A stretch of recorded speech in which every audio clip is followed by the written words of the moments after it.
కృష్ణా జిల్లా మచిలీపట్నం నందు work board పై అవగాహన సదస్సు కార్యక్రమం నిర్వహించడం జరిగింది. జాతీయ పార్టీ మరియు రాష్ట్ర పార్టీ సూచన మేరకు ఈ రోజు వేమూరి వెంకట సుబ్బయ్య కళ్యాణ మండపం మచిలీపట్నం నందు జరిగిన వర్క్ బోర్డ్ చట్టంపై అవగాహన సదస్సులో పాల్గొన్న డాక్టర్ ముల్లపూడి రేణుక. ఈ కార్యక్రమంలో బీజేపీ రాష్ట్ర అధికార ప్రతినిధి పి రవికిరణ్, మైనారిటీ మోర్చా రాష్ట్ర జనరల్ సెక్రటరీ సయ్యద్ బాషా, బీజేపీ నాయకులు జిల్లా కన్వీనర్ పి కృష్ణకాంత్, జిల్లా ప్రధాన కార్యదర్శి జిల్లా కన్వీనర్ శేషకుమార్, పార్టీ నాయకులకు, కార్యకర్తలకు మరియు మైనారిటీ మోర్చా తదితర నాయకులు పాల్గొన్నారు.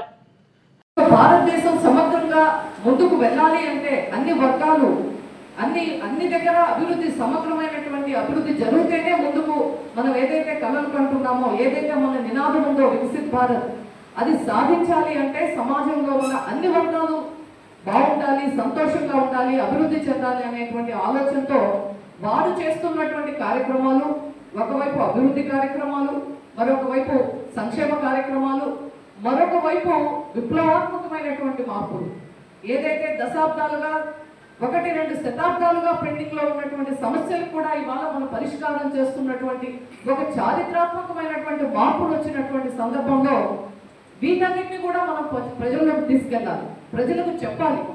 చెయ్యటం ఎంత ముఖ్యమో చేసింది చెప్పుకోవడం అంతకన్నా ముఖ్యం రాజకీయాల్లో. లేనట్లయితే మనం చేసిన పని తెలుస్తుందిలే అనుకునే అప్పటికి మరి మనకి జరగవలసినటువంటి నష్టం 10 చేసి నష్టపోయేటువంటి పరిస్థితి ఉంటుంది. కాబట్టి ఈరోజు ఏదైతే ఇంతకు ముందు రవికిరణ్ గారు చెప్పారు, చాలా అంశాలు వారు స్పృశించారు. ఈ యొక్క చట్టం గురించి కూడా ఎలా ఉంది అవన్నీ కూడా వారు చెప్పారు.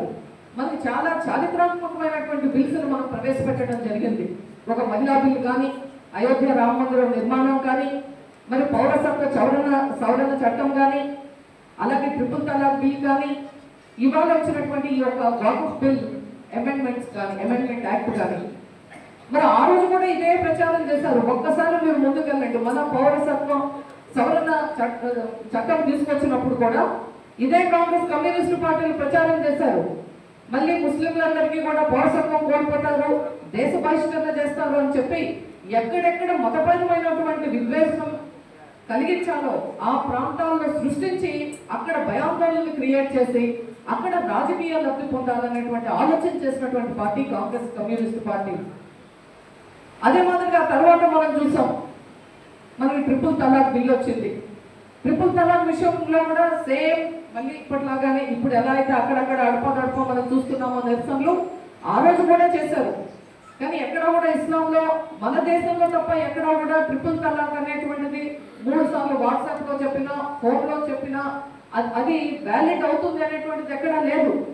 దాని మూలంగా ముస్లింలో సగభాగమైనటువంటి మహిళలు ఎప్పుడూ కూడా అభద్రతా భావం, ఏ నిమిషం ఏమవుతుందో వాళ్ళ యొక్క జీవితాలు అనేటువంటి ఒక భయాందోళనలో ఉన్నటువంటి ముస్లిం మహిళలందరికీ కూడా మన నరేంద్ర మోడీ గారి రూపంలో ఆ యొక్క ట్రిపుల్ తలాక్ చట్టంలో తీసుకురావటం మూలంగా ఇవాళ మరి కోట్ల మంది ముస్లిం మహిళలకి ఇవాళ ఒక భరోసా, ఒక ధైర్యం, వారి యొక్క భవిష్యత్తు, వారి యొక్క పిల్లలు, వారి యొక్క కుటుంబాన్ని ముందుకు ఏ విధంగా తీసుకెళ్లాలనేటువంటి విషయంలో వారికి మరి ధైర్యం కల్పించినటువంటి చట్టం ట్రిపుల్ తలాక్ చట్టం.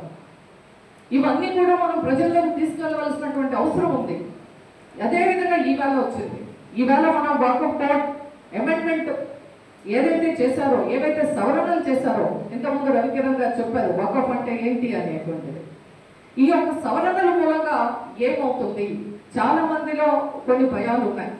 ఇవాళ కొంతమంది మనం నిరసనలు చేసేవారు ఎప్పటికీ వాళ్ళకి రాజకీయ లబ్ధే వల్ల ఇది కాబట్టి దీని మూలంగా కూడా ఏదైతే ట్రిపుల్ తలాక్ బిల్లు మూలంగా మహిళల్లో ఒక మార్పు వచ్చిందో, భారతీయ జనతా పార్టీ పట్ల ఒక సానుకూల వైఖరి ఎలా వచ్చిందో, అదే మాదిరిగా ఈ రోజు ఈ చట్టం మీద కూడా పూర్తి అవగాహన కానీ ముస్లింస్లోనే వచ్చినట్లయితే, అందులో ఉన్నటువంటి బడుగు బలహీన పేద ముస్లింస్ ఎవరైతే ఉన్నారో వారికి అవగాహన కలిగినట్లయితే, అదే మాదిరిగా ముస్లిం మహిళలకి ఈ చట్టం పట్ల పూర్తిగా అవగాహన కలిగినట్లయితే, ఇప్పటి వరకు ఎవరినైతే ఓటు బ్యాంక్గా ఉపయోగించుకుంటున్నారో అటువంటి వారికి నష్టం కలుగుతుంది. కాబట్టి భారతీయ జనతా పార్టీ పట్ల ఆదరణ పెరుగుతుంది. కాబట్టి అది జరగకుండా ఉండాలి అంటే మనం మొదలే నిరసన రూపంలో ముందుకు వెళ్ళాలి అని చెప్పి ఒక కార్యక్రమం చేపట్టారు.